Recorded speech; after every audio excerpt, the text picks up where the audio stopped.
Market లో invest చేసి మీ డబ్బులు డబుల్ చేసుకోవాలనుకుంటున్నారా? సుందరరామిరెడ్డి గారి లైవ్ సెమినార్ కి అటెండ్ అవ్వండి.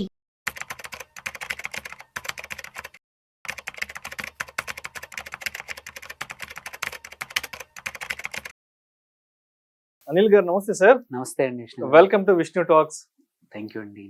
సో అనిల్ గారు, ఇప్పుడు గిఫ్ట్ సిటీ ద్వారా కానీ ఎన్ఆర్ఐలు ఏఎఫ్ ఇన్వెస్ట్మెంట్ చేసినా, లేదంటే మ్యూచువల్ ఫండ్ ఇన్వెస్ట్మెంట్ చేసినా, లేదంటే యూలిప్ లాంటి తీసుకున్నా కూడా వాళ్ళకి ఏదైనా స్పెషల్ యాడెడ్ బెనిఫిట్స్ ఏదన్నా ఉంటాయా అంటారా ఎన్ఆర్ఐలు అనే వాళ్ళు గిఫ్ట్ సిటీ ద్వారా ఇప్పుడు నేను చెప్పిన ఇన్వెస్ట్మెంట్స్ కనుక చేస్తే? చాలా బెనిఫిట్స్ ఉన్నాయండి. యాక్చువల్లీ ఫస్ట్ థింగ్ ఏంటంటే గిఫ్ట్ సిటీ అంటే ఏంటో తెలుసుకుందాం. ఫస్ట్ గిఫ్ట్ సిటీ అనేది Gujarat international finance tech city అనమాట. సో ఇక్కడ ఏంటంటే దిస్ ఈజ్ ఒక ఐఎఫ్ఎస్సి అనే కాన్సెప్ట్ ఒకటి ఉంది వరల్డ్ వైడ్. ఇదేంటంటే ఇంటర్నేషనల్ ఫైనాన్స్ సర్వీస్ సెంటర్స్ అంటారు. ఇండియాలో ఈ గిఫ్ట్ సిటీ ఒకటే ఈ ఐఎఫ్ఎస్సి అనమాట. సో అడ్వాంటేజ్ ఏంటంటే దీంట్లో ఓన్ ఆ రెగ్యులేటర్ ఎవరైతే గిఫ్ట్ సిటీ రెగ్యులేటర్ ఉంటారో వాళ్ళ ఓన్ రూల్స్, ఇన్వెస్ట్మెంట్ కంపెనీస్ కోసం కానీ టాక్సేషన్ కానీ అన్నీ కూడా ఓన్ రూల్స్ ఉంటాయి. అండ్ ఆల్సో ఇంపార్టెంట్ ఏంటంటే ఆ ఫారిన్ కరెన్సీలోనే మనం అకౌంట్స్ ఓపెన్ చేసుకోవచ్చు. సో చాలా మటుకు ఏం చూస్తామంటే ఇన్వెస్టర్స్, ఎన్ఆర్ఐ ఇన్వెస్టర్స్కి ఇండియాలో పెట్టినప్పుడు ఈ కన్వర్షన్ దగ్గర రిటర్న్స్ ఇక్కడ బాగా కనబడతాయి. బట్ కన్వర్షన్ చేసేప్పుడు డాలర్కి అగైనెస్ట్ కానీ ఆర్ పౌండ్కి అగైనెస్ట్ కానీ ఆర్ ఎటువంటి అయితే ఫారిన్ ఎక్స్చేంజ్ ఏదైతే కరెన్సీ ఉందో అగైనెస్ట్గా ఇండియన్ రూపీ డిప్రిషియేట్ అయిందనుకోండి, ఈ వచ్చిన గెయిన్స్ అనేది అక్కడ సెట్ ఆఫ్ అవుతాయి. సో దానివల్ల ఇబ్బందులు వస్తాయి. అండ్ రూపీ నుంచి బయటికి తీసుకెళ్ళాలి మళ్ళీ అన్న కష్టం అనమాట. వేరే గిఫ్ట్ సిటీ ద్వారా మనం డాలర్ డినామినేషన్లోనే ఇన్వెస్ట్ చేస్తున్నాం. సో మనకి ఇట్లాంటి ఇబ్బందులు ఉండవు. అది వన్. సెకండ్ వచ్చేసి మనం చూసుకుంటే ఇప్పుడు ఈ ఎన్ఆర్ఐస్ మనం మొత్తం వరల్డ్ వైడ్ నియర్లీ 3.5 కోట్ల మంది ఎన్ఆర్ఐస్ ఉన్నారు. వెదర్ గల్ఫ్లో కానీ యుఎస్లో కానీ అన్ని కంట్రీస్లో తీసుకుంటే. సో ఈ నంబర్ చాలా పెద్ద అమౌంట్. ఇప్పుడు వీళ్ళకి ఇట్లాంటి గిఫ్ట్ సిటీ లాంటి ప్లేస్ ఉండడం వల్ల టాక్సేషన్ కూడా డబుల్ టాక్సేషన్ అవాయిడ్ అవుతుంది. అండ్ ఆల్సో టీడీఎస్ లాంటివి లేవు.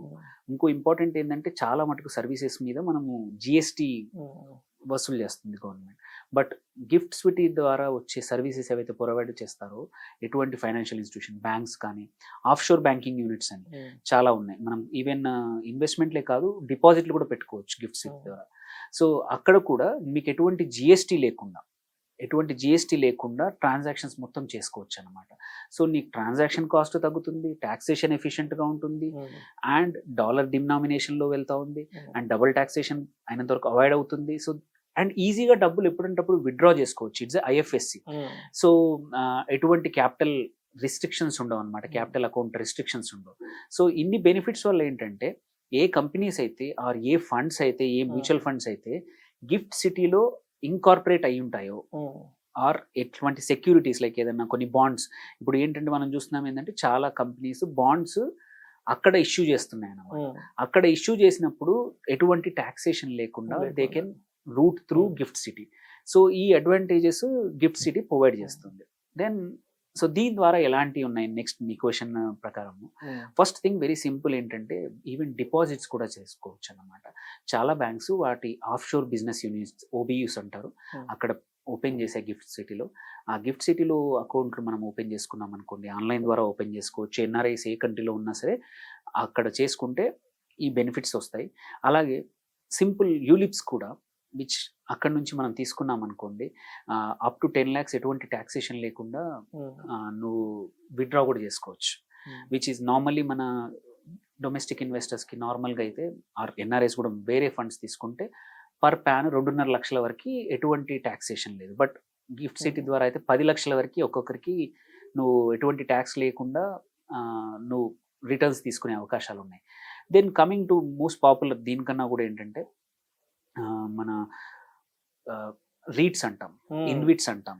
సో రియల్ ఎస్టేట్ ఇన్వెస్ట్మెంట్ ఇవి కూడా ఏవైతే అక్కడ గిఫ్ట్ సిటీలో లిస్ట్ అయి ఉన్న రీట్స్లో కానీ ఇన్విట్స్లో కానీ ఇన్వెస్ట్ చేయడము ఈజీయే, ట్యాక్సేషన్ తక్కువే. సో ఈజీ అయిపోతుంది. అండ్ ఎప్పుడైనా సరే డబ్బులు విత్డ్రా చేసుకోవాలన్నా ఎటువంటి ఇబ్బందులు ఉండవు అనమాట. నెక్స్ట్ మోస్ట్ పాపులర్ మనం చూసే మ్యూచువల్ ఫండ్స్. ఇప్పుడు చాలా మ్యూచువల్ ఫండ్ స్కీమ్స్ కూడా ఇక్కడ గిఫ్ట్ సిటీలో ఇంకార్పొరేట్ చేస్తూ ఉన్నారు చాలా కంపెనీస్. ఇప్పుడు మీరే యాసెట్ కానీ, మల్టిపుల్ కోటక్ కానీ, చాలా యాసెట్ మేనేజ్మెంట్ కంపెనీలు, మ్యూచువల్ ఫండ్ కంపెనీస్ కొన్ని ఫండ్స్ని ఎన్ఆర్ఐస్ కోసం అక్కడ లిస్ట్ చేసి అక్కడి నుంచి కూడా ఆఫర్ చేస్తున్నాయి అన్నమాట. సో అడ్వాంటేజ్, నేను చెప్పిన అడ్వాంటేజెస్ అన్నీ ఇంతకుముందు దీనికి కూడా వర్తిస్తాయి అన్నమాట. సో అలాగే ఏఎఫ్స్ నియర్లీ ఇప్పుడు ఆల్రెడీ 250 ఏఎఫ్లు మంచి మంచి పెద్ద పెద్ద బ్యాంకులు కానీ పెద్ద పెద్దవి కూడా లిస్ట్ అయిపోయి ఉన్నాయి గిఫ్ట్ సిటీలో, గుజరాత్ గిఫ్ట్ సిటీలో. సో వాటి ద్వారా ఇన్వెస్ట్ చేస్తే నువ్వు ఫస్ట్ డాలర్ రూపంలో నువ్వు మళ్ళీ ఇండియన్ కరెన్సీలో కన్వర్ట్ చేయాల్సిన అవసరం లేదు.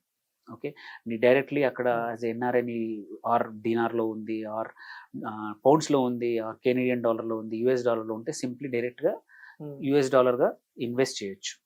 చేశాక అది ఆన్ షోర్ ఇన్వెస్ట్ అవుతాయి, ఇండియన్ మార్కెట్లో ఇన్వెస్ట్ అవుతాయి త్రూ గిఫ్ట్ సిటీ అనమాట. నువ్వు ఎప్పుడు కావాలన్నా మళ్ళీ డాలర్ డినామినేషన్లో విత్డ్రా చేసుకోవచ్చు.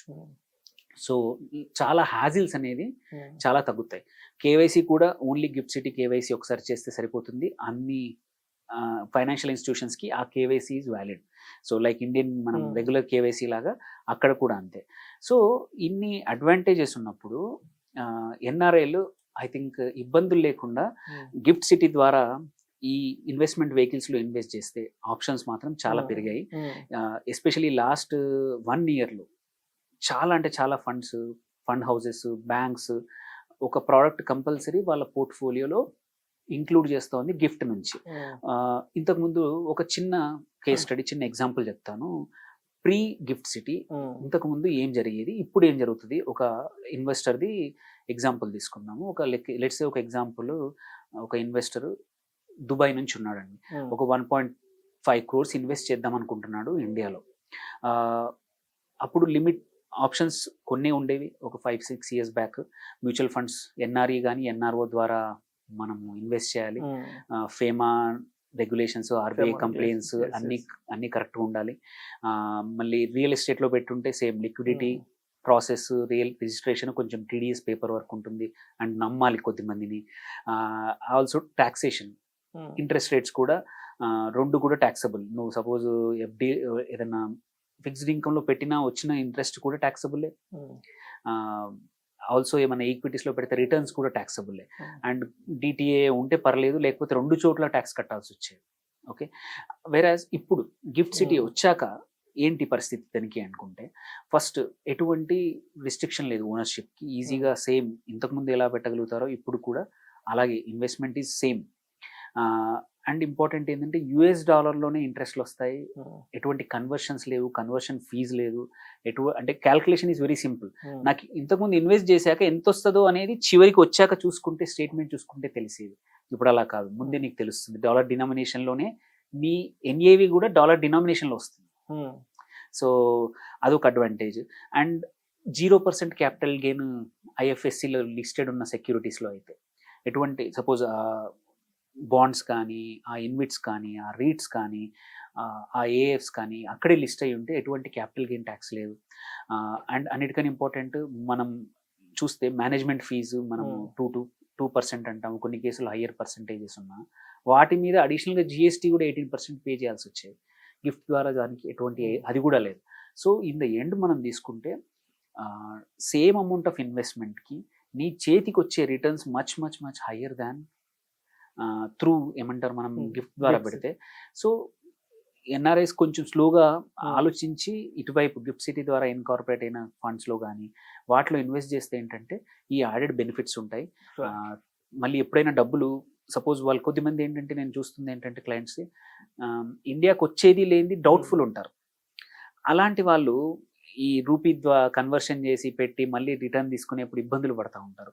అలా చేయలేక సర్లే అని మళ్ళీ ఇంకొక 2 ప్రాపర్టీలు ఇండియాలోనే కొనిస్తారు. సో ఉన్న ప్రాబ్లమ్స్కి ఇంకా 2, 4, 5 ప్రాపర్టీలు ఇక్కడ యాడ్ అయిపోతూ ఉంటాయి. వాళ్ళకి ఇబ్బందులు పెరుగుతూ ఉంటాయి. వాళ్ళు అక్కడ పని చేసుకోవడానికి ప్లస్ ఇక్కడ ఇబ్బందులకి, కాన్సన్ట్రేషన్కి చాలా ఇబ్బంది. అలా కాకుండా గిఫ్ట్ సిటీ ద్వారా ఏదైనా ఫైనాన్షియల్ ఇన్వెస్ట్మెంట్ పెట్టుకుంటే ప్రశాంతంగా జస్ట్ లాగిన్ చేసుకుని వాళ్ళ ఇన్వెస్ట్మెంట్స్ చూసుకొని ఈజీగా ఇన్వెస్ట్మెంట్ అనేది మేనేజ్ చేసుకోవచ్చు, కావాల్సిన రిటర్న్స్ పొందొచ్చు అన్నమాట. Thank you sir, thank you so much Anil garu. Thank you అండి.